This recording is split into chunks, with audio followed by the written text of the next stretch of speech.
Bonjour et bienvenue dans cette nouvelle vidéo du blog des livres pour changer de vie. Alors comme vous pouvez le voir, je me trouve actuellement sur la place rouge à Moscou et il fait un petit peu froid. J'en profite pour vous parler d'un livre très intéressant qui s'appelle Deep Survival. Alors malheureusement ce livre n'a pas été traduit en français, mais j'ai trouvé ce livre tellement intéressant que j'ai pas pu m'empêcher de vous en parler rapidement. En fait c'est un livre qui analyse des personnes qui se retrouvaient en situation vraiment de péril extrême, dans un accident, typiquement en montagne, qui ont fait naufrage et qui, contre toute attente, ont survécu.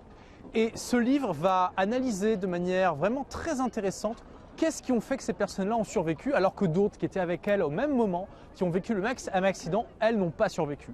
Et c'est très intéressant parce que ça rentre comme ça dans la psychologie de la survie. Et on apprend vraiment des tas de choses intéressantes qui peuvent nous servir si un jour on se retrouve dans une situation comme ça.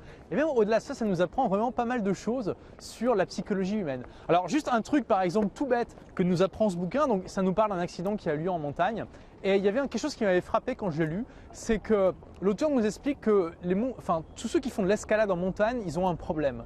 C'est-à-dire que contrairement à beaucoup de sports finalement extrêmes où quand on arrive à l'objectif, on a terminé, en montagne, quand on arrive en haut du sommet, eh bien, c'est pas pour autant que le voyage est terminé, puisqu'après il faut refaire le chemin en sens inverse et que souvent il est tout aussi périlleux, voire plus que quand on l'a commencé, puisqu'on est plus fatigué. Et surtout qu'il y a ce gros problème des personnes qui font de l'escalade en montagne, c'est que quand ils sont arrivés au sommet, ils ont cette impression psychologique que finalement ils ont réussi alors qu'il leur reste la moitié du chemin à faire qui est tout aussi dangereux et qui explique souvent que les accidents de montagne ont lieu sur le chemin du retour parce que les gens font beaucoup moins attention.